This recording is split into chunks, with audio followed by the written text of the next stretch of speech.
Well, hello. Welcome to Contemplating the Scriptures. My name is Garen, and in this video I'm going to take a little different direction than what we've been doing. We have been looking at the end times and what Daniel and Revelation has been telling us. I will tell you some things today that maybe you have never heard of before. I believe every word in the Scripture is there for a reason, and if one seems to be kind of stuck in there out of place, we need to find out what it's there for. Just to give you an example of what I'm trying to say, did you know that Exodus chapters 32, 33, and 34 are inserted into a conversation that is not part of what those three chapters are talking about? You can see this if you read chapter 35 right after chapter 31. God is giving instructions to Moses concerning the making of the tabernacle and the institution of the priesthood.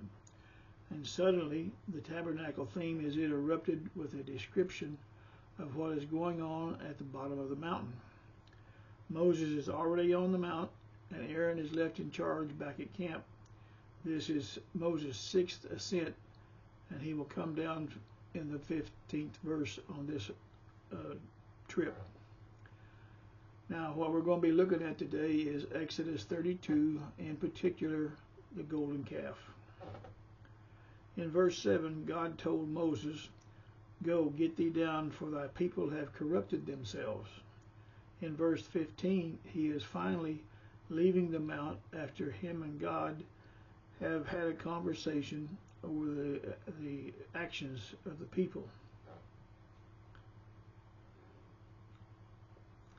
In verse 8, God tells Moses exactly what the people have done. He knows exactly what he will find when he gets back to camp. Moses intercedes us. He knows what's going to take place. He knows that they have committed two sins, and those particular sins are death penalty sins. They have built an image, they built an idol, and they have worshipped that idol. So the lives of the Jews, Israelites that did that, plus the fact that Aaron helped them do it, those people are subject to death. But Moses intercedes for Israel and gets theirs and Aaron's life spared. But to ask for forgiveness is not enough. He still has to do one more thing. And what is it? He asks for forgiveness for Israel and Aaron. But what else does he have to do in order to get that forgiveness made complete? There has to be a blood atonement. It is the only thing that will forgive sin. "For this is my blood of the New Testament, which is shed for many for the remission of sins." Matthew 26:28. Almost all things are by the law purged with blood, and without shedding of blood is no remission. Hebrews 9:22. So really, what does atonement accomplish? What is it that it does? What's it supposed to? How is it supposed to help? Atonement, the definition of atonement, it makes amends for an injury or a wrong that's done to another person. Atonement will reconcile, or it will re-establish friendships between two. Atonement makes possible the reconciliation between God and man. Now, all I did was look that up in the dictionary, and that was the definition that it gave for it.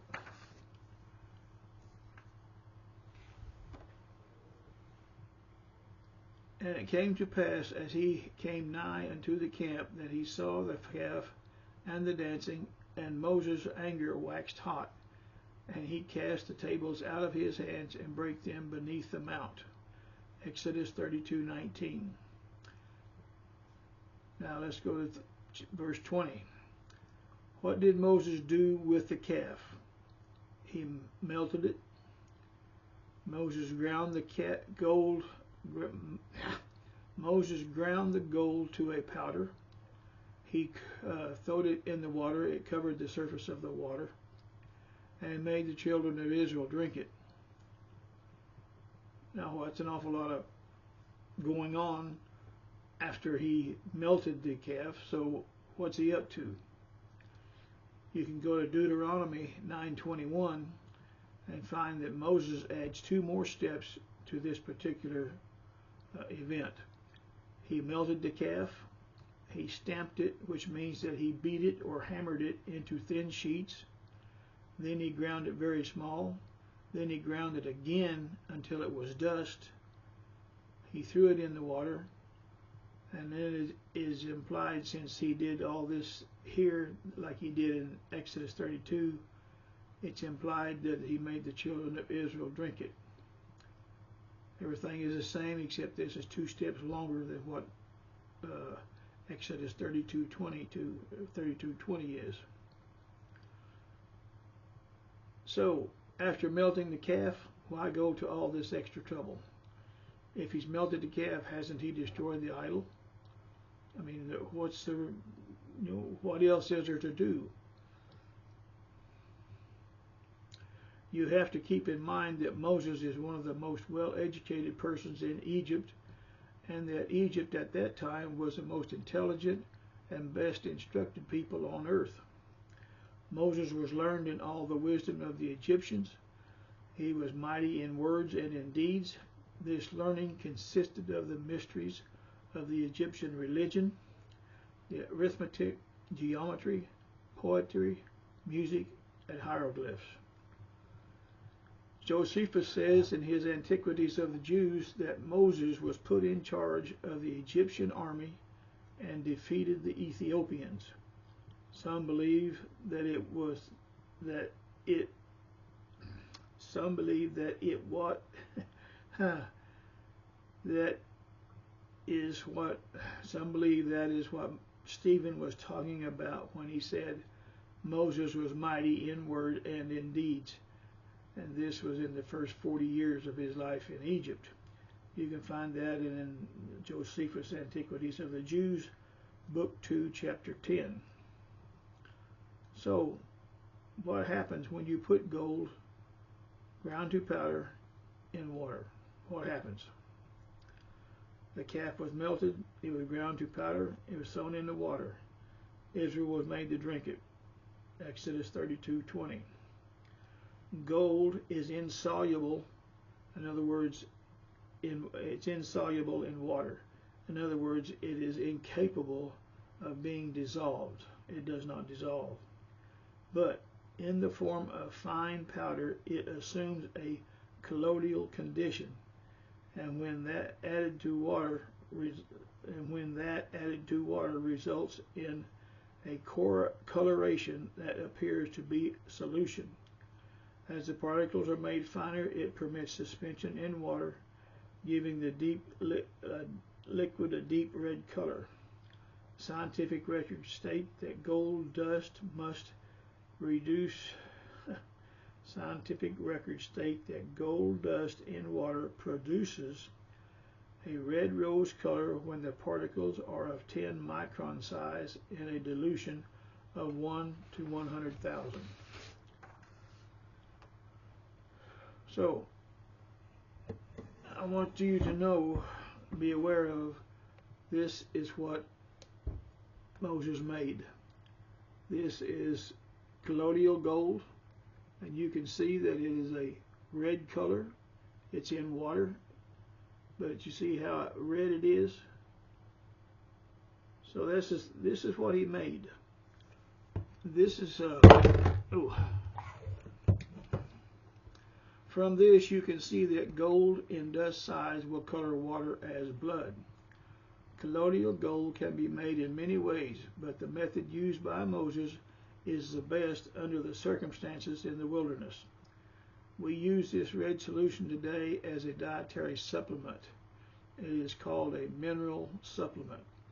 Silver is used in much the same way.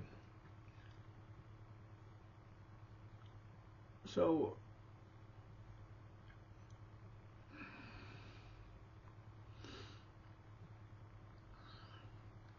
in a little bit, I will take take a dose of this. It calls for 1 tablespoon per dosage, and you're supposed to take it every day. but I'll take a sample of it. You can see how much I've drank already just when I taught it.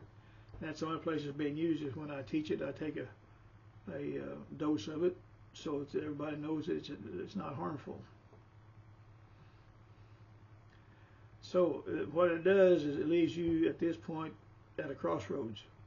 You have to make a choice. Do you believe it is possible to have this made or to do it that way, or is it a hoax? Is it something that somebody's just telling to see how people react? I personally believe this story, but I wanted proof from some other source. I thought it was a good story. I thought it made a lot of sense, but I didn't want to take one person's individual thought on it. I wanted to have some proof from somebody else. So, once upon a time, there was an engineer who was going to the same church I was going to. He worked for a big oil company who had a refinery in our city. I asked him one night after church if he could answer a biblical question for me. He said he didn't know, but he would try. Him and his wife were young. They had only been married for 2 or 3 years. I asked, can you tell me what happens when you put gold ground to dust size into water? What does it do? Does it have a color? Next week I go to church and he hands me this note. It's dated January the 15th, 1986. That's when I first found out about this. According to the CRC Handbook of Chemistry and Physics, gold powder in water is blue-violet. The Merck index refers to gold in powder form in water as violet, purple, or ruby. It also states the particle size as 3 to 7 millimicrons. It seems as though Moses was looking for a certain size particle to achieve a certain color. Gold in dust size will color water red. But there is always a but, and you have to pay attention to what it is. But the gold must be pure with no contaminations, and the particles must be the right size for this to happen. I don't care how pure it is, if you don't have it ground down to the right size, it still won't happen. So how did Moses make it pure? He melted it the second time, and he was making sure that Aaron had not left any impurities in it. With no impurities in it, it was non-toxic. It was inhibitory to germ life. In other words, germs could not live there. There was no corruption. The resultant water would be red and possess purifying qualities. One commentary says that modern science has discovered the secret of treating gold in this fashion, and accredits Moses as a master chemist. In other words, modern man can make colloidal gold now, whereas back when Moses was doing it, it was supposed to be beyond his capabilities.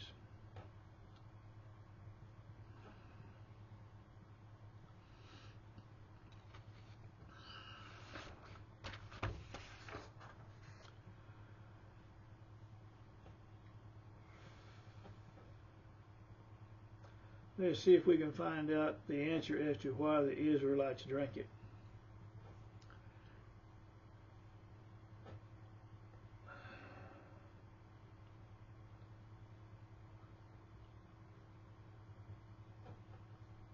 Don't be mad at me. You know as well as I do, people are set on mischief. And this is Aaron talking. It says, from the day you left the land of Egypt until you came to this place, you have been rebellious against the Lord.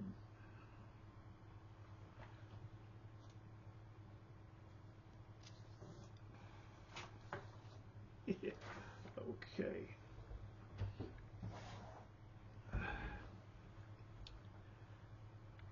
They said to me, make us gods that will go before us, because this man Moses that brought us out of Egypt is gone, and we do not know what has become of him. This idol they wanted was Apis, A-P-I-S. It was a golden calf that was in the vanguard or lead position in a movement of people. You can see that in verse 4. I said to them, those who have any gold, break it off. They gave me their gold, and I cast it into the fire. And poof, this calf came out. Aaron's trying to say that he didn't have anything to do with making the calf. He just put the gold in the fire, and all of a sudden this puff of smoke and this golden calf appeared. He didn't have anything to do with it. But that's not right. That's a lie. When Moses saw that the people were naked due to the lack of leadership of Aaron, they were unruly, unrestrained, and he had let them get out of control to the point that they were a laughingstock to their enemies. They were now exposed to the judgments of God and without protection from the vengeance of their enemies. Verse 25.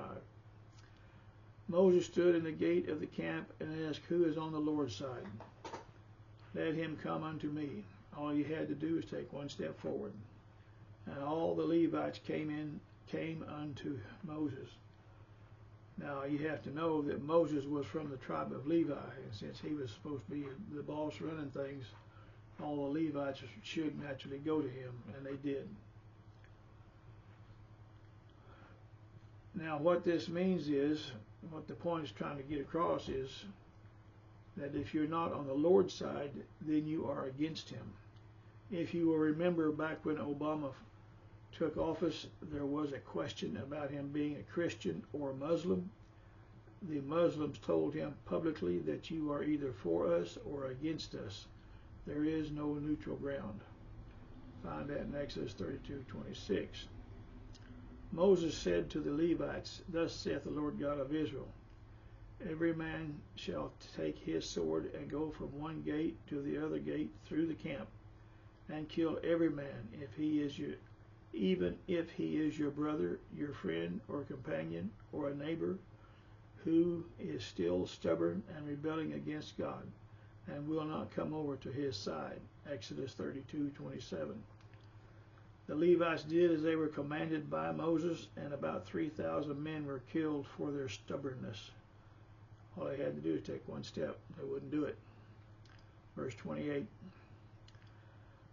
Now, verse 29 says, Moses said to the Levites, by your obedience to God's command, you have dedicated yourselves today as priests to the Lord, each man at the cost of being against his own son, his own brother, that the Lord may restore and bestow his blessing upon you this day.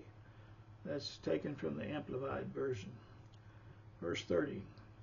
One commentary says that the Levites received the priesthood on this particular day. Levi would have no inheritance at all, but would have their curse turned into a blessing as they became the priestly tribe of Israel, but yet scattered over the nation, fulfilling the prophecy of Genesis 49:7. That's where Simeon and Levi were cursed. The next day Moses told the people, you have committed a great sin. Now I will go up unto the Lord peradventure. Peradventure means perhaps or maybe. Maybe I shall make an atonement. I will try to make amends for the sin you have committed. I will try to reestablish friendship between you and God. He was taking something with him to offer to the Lord for atonement. It wasn't animal blood because he knew the Lord would accept that, but he wasn't sure if the Lord would accept what he was bringing. No sin can be forgiven without proper atonement. Matthew 26:28 is the atonement, and Hebrews 9:22 says that no sin is forgiven without proper atonement. Moses goes back up the mount. This is the 7th time that he goes up to talk to God about the great sin the people have sinned by making idol gods of gold. 32:31. Josephus says in his Antiquities of the Jews, Book 3, Chapter 4, Mount Sinai is the highest of all mountains that are in that country. and is not only very difficult to be ascended by man on account of its vast altitude, but because of the sharpness of its precipices, also it cannot be looked at without pain of the eyes. Remember, Moses is 80 years old. This is saying that the cracks and crevices where water has washed things away, that they're so sharp that it's hard to climb, and it's just so rugged, it just hurts you to look at it, to even think you're going to try to climb it. Now, Exodus 32:32. I put this, I'm going to paraphrase this, hoping that you can understand the wording a little better, and it will be a little easier for you to comprehend what's being said. Exodus 32:32. If you will forgive their sin and accept this offering as atonement for it, that is good. But if this offering is not sufficient to cover their sin, then blot me out of your book. It was my idea to bring this kind of offering. Exodus 32:33. The Lord said to Moses, only those who have sinned against me will I blot out of my book. Now go, lead the people unto the place of which I have spoken unto thee. So he did accept what Moses brought, because God did not kill the people. He allowed Moses to continue on with their original journey. Verse 34. God told Moses, in the day when I visit, I will visit their sin upon them. The Lord plagued the people because they made the calf which Aaron made. This was the first of 11 plagues on Israel in the wilderness. When Israel refused to go into the promised land the first time, they were punished by wandering in the wilderness for 40 years. When they actually did enter, the old generation was not allowed to enter except for 2 people, and that was Joshua and Caleb. Numbers 14:30-38. Moses made atonement and God accepted it. What did Moses bring to the Lord? What do you think he brought to the Lord? Have you determined what he's doing? Moses was showing them something that was going to take place in the future. What was it? Philip said, we have found him of whom Moses in the law and the prophets did write, Jesus of Nazareth, the son of Joseph. John 1:45.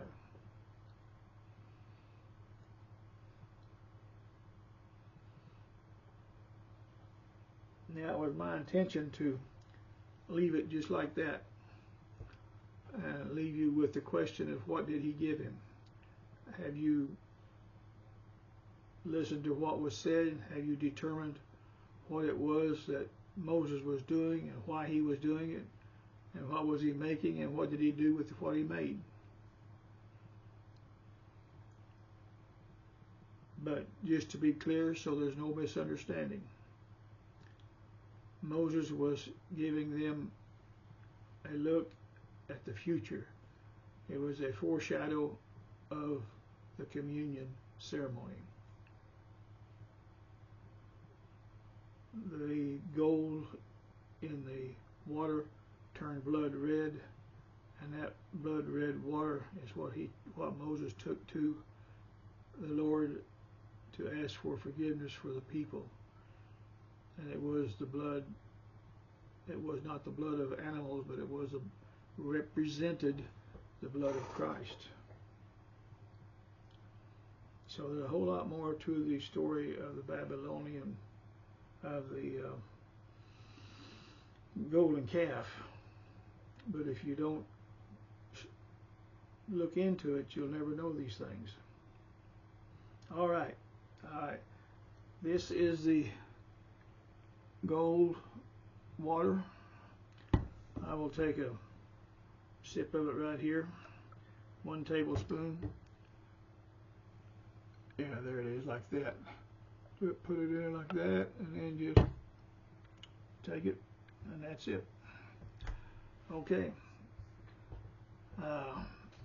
Hopefully I've got a